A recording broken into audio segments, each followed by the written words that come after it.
Assalomu alaykum hurmatli obunachilar. Bugungi videomiz travertin haqida bo'ladi.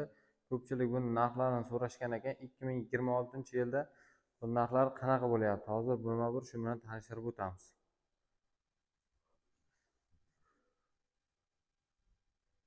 Travertin nimalardan iborat deganlar uchun ikki slok travertin bo'ladi, bir slok polirovka, ikki slok lak bo'ladi.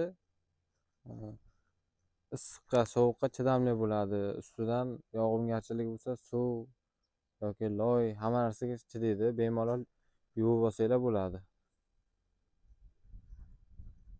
Agar mabodo kimga travertin xizmati kerak bo'lsa, pastdagi raqamlarga aloqaga chiqsanglar, inshaalloh chiroyli qilib bitirib beramiz.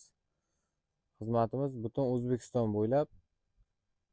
Agar qo'shni davlatlar, mana bu Tojikiston, Qirg'iziston, Qozog'istondan kuzatadiganlar bor ekan, ular ham murojaat qilishaversin, borib sifatli qilib bitirib beramiz.